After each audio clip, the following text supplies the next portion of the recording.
Shalom everyone, and welcome to ReBoot the Root. In this series of teachings, we're going to be looking at the story of Hanukkah. In fact, we're going to be rebooting the story of Hanukkah, giving us an educated understanding of what Hanukkah is through the book of 1st Macabees. So join me, if you will, as we reboot the root and reboot the story of Hanukkah. Shalom.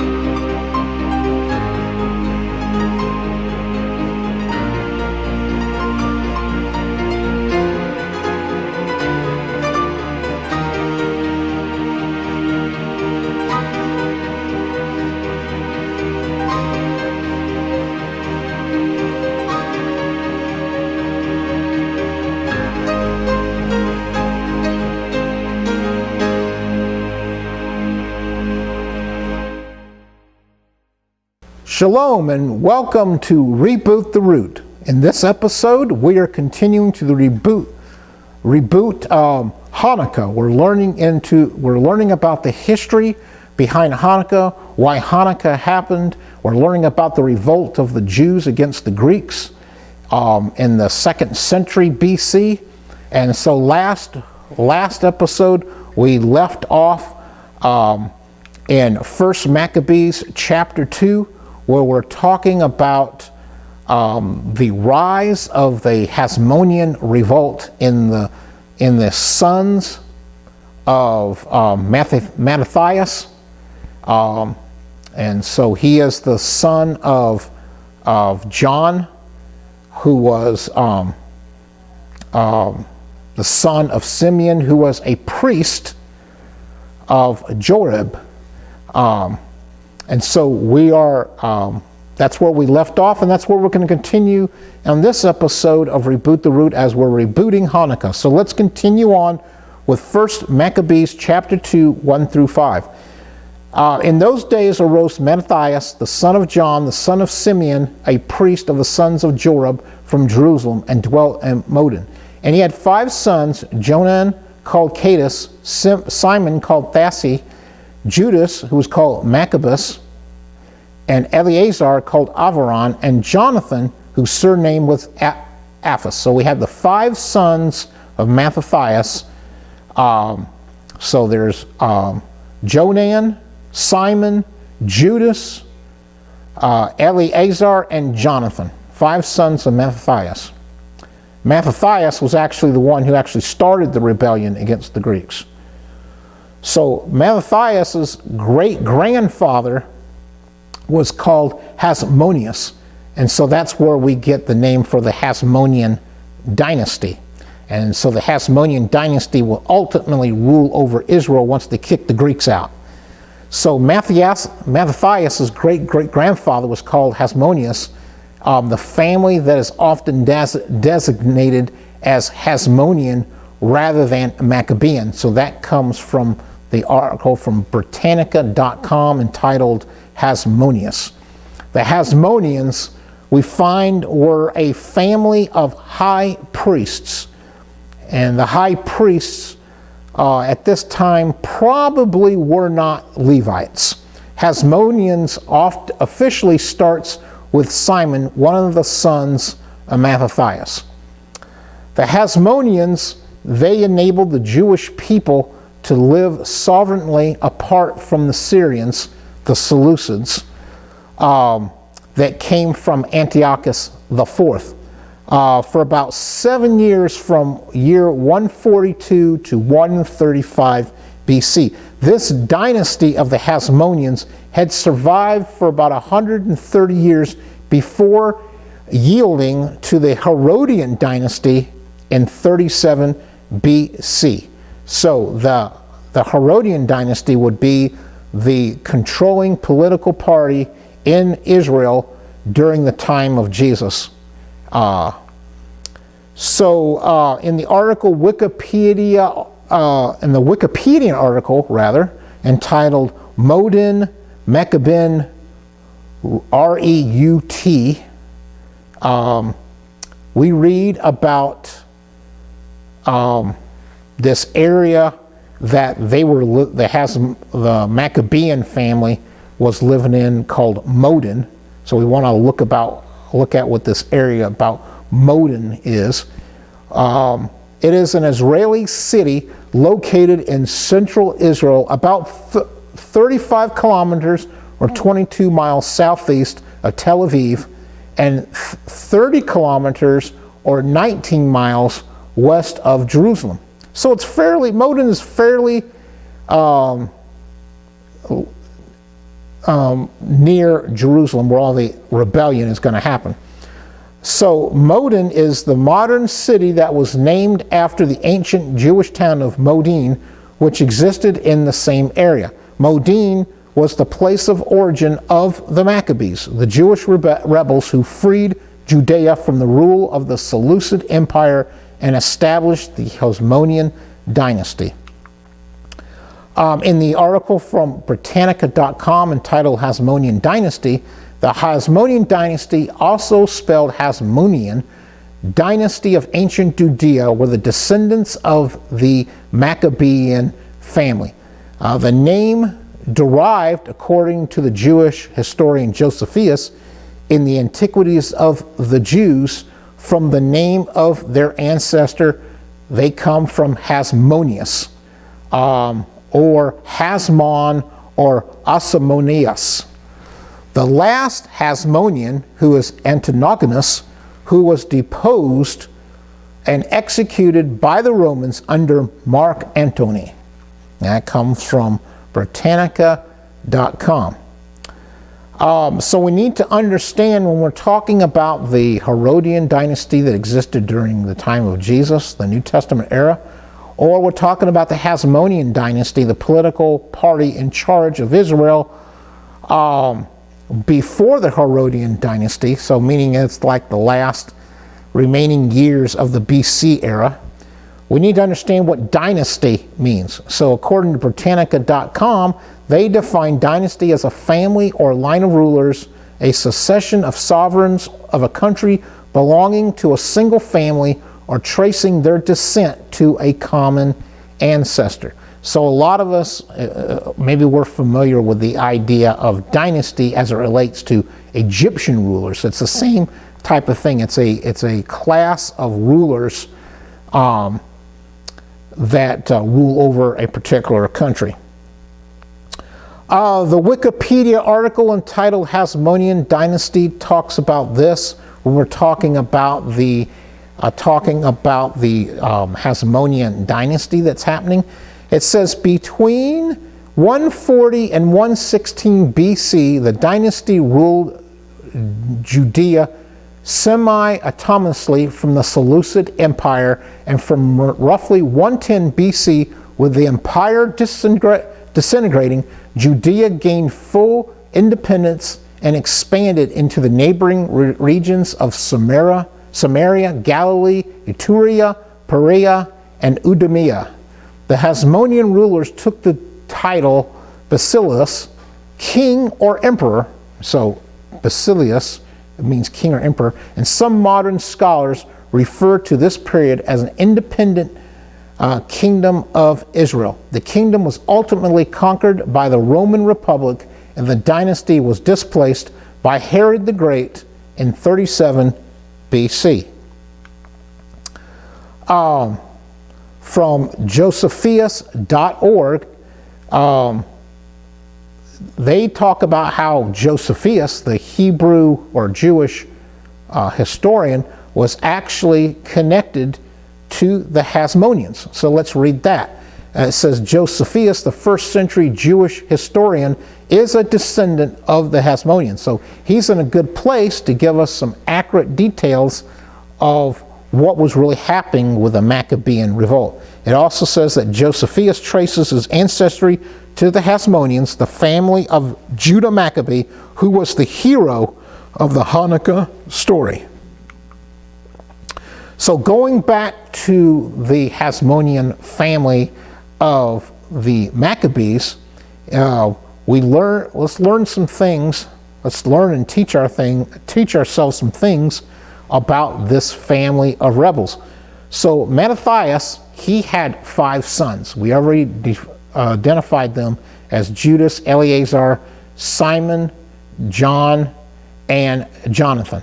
And so Mattathias, he is the father of the 5 sons. He started the revolt against the Greeks. So Judah Maccabeus, he actually takes over from his dad Mattathias, and he leads the revolt against the Greeks. Mattathias, we find in reading from Macabees, belonged to the priestly tribe of Johorib, and we get this information from the Jewish Encyclopedia. We find that Johorib, if we wanted to say it in Hebrew, we would say it Johorib. He was one of the 24 orders of priests. And so we read about these 24 orders of priests in 1 Chronicles chapter 24. And so if you want to read more about all the orders of the priests, you can read that in 1 Chronicles chapter 24. And Yorib was one of those. So Mattathias, he belongs to that family of priests. And so when we read in Maccabees, we find that Mattathias, he dies 1 year after the revolt begins, in about 166 BC. We know that the revolt starts in 165 BC, and Mattathias, he dies 1 year later.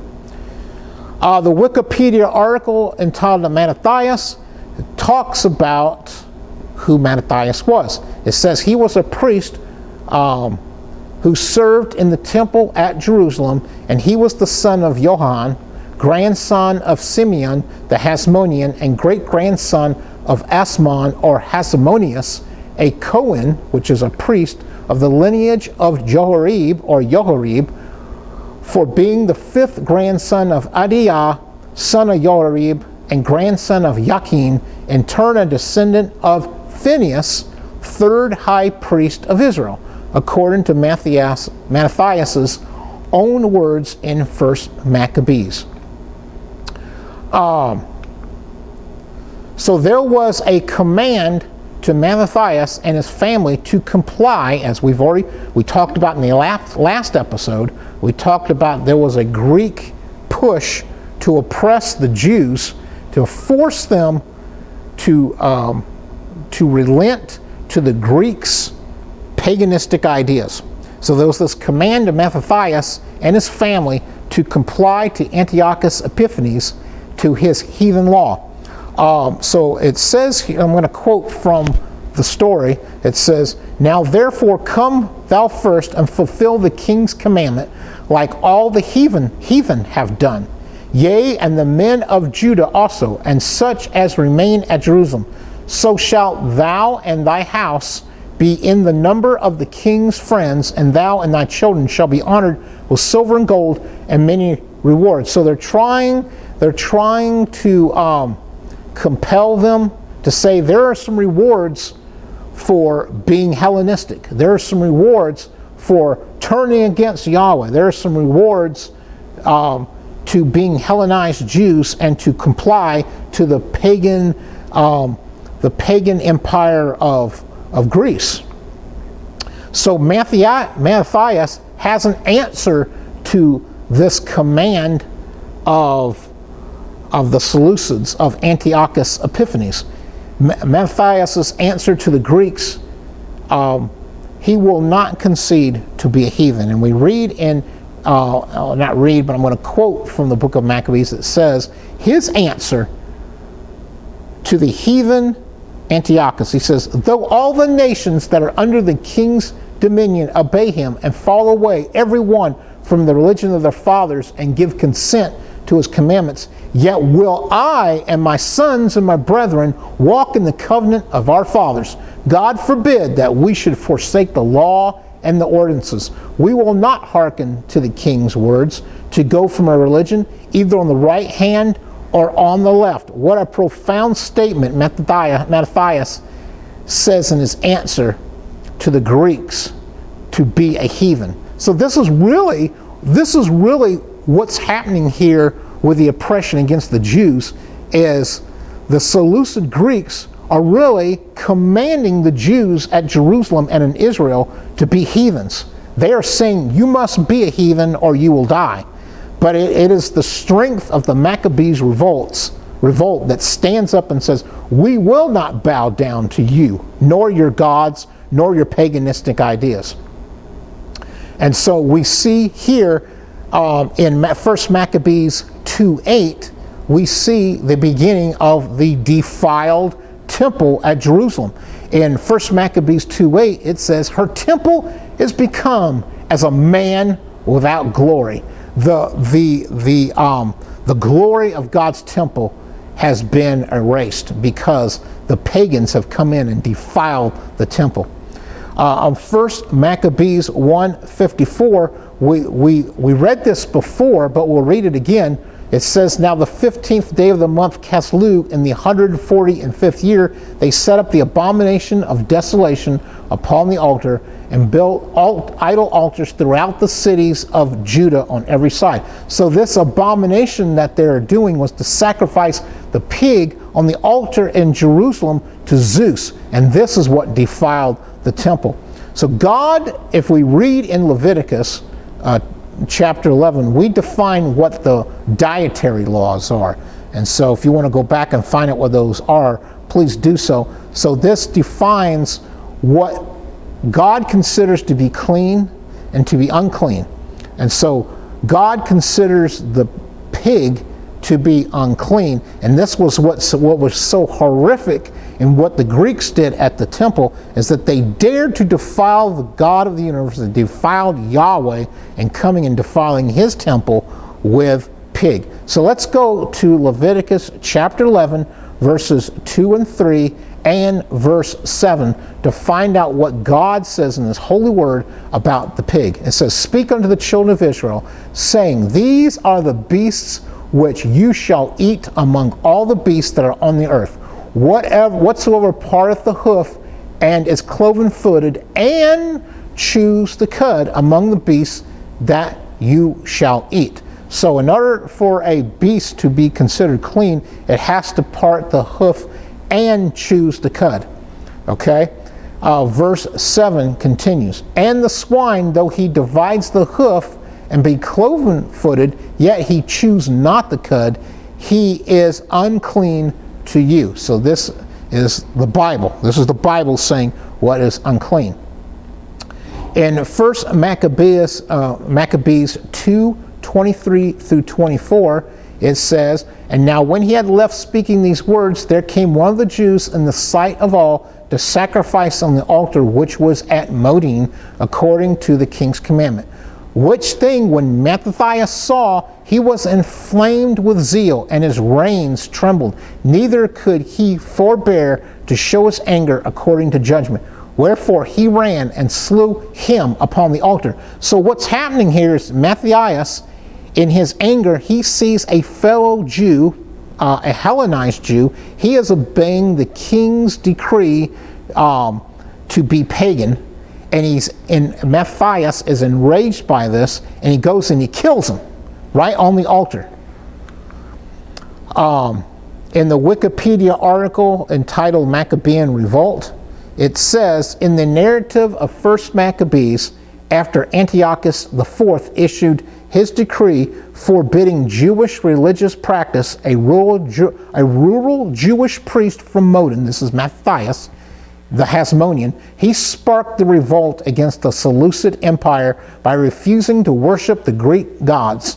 Matthias killed a Hellenized Jew who had stepped forward to take Matthias' place in sacrificing to an idol, as well as the Greek officer who was sent to enforce the sacrifice. So what this is the act that was heard around Israel. The act of what Matthias did is what sparked the Maccabean revolt, which led to the ousting of the Seleucid Greeks eventually out of Israel.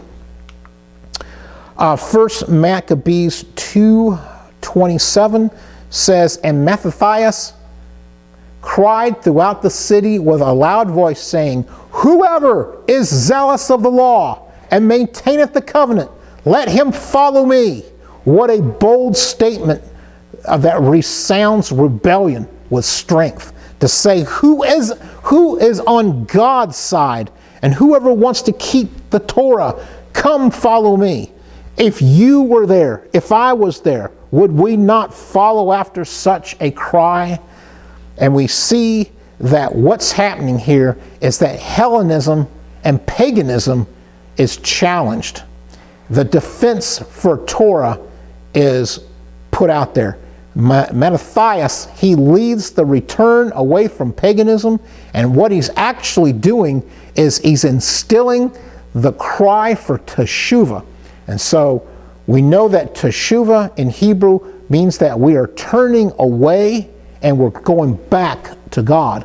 So Matthias actually has a call for teshuvah out to his brothers in Israel, who says, we are going to be on God's side. We are going to be on the side of Torah, and we are going to oust the pagans.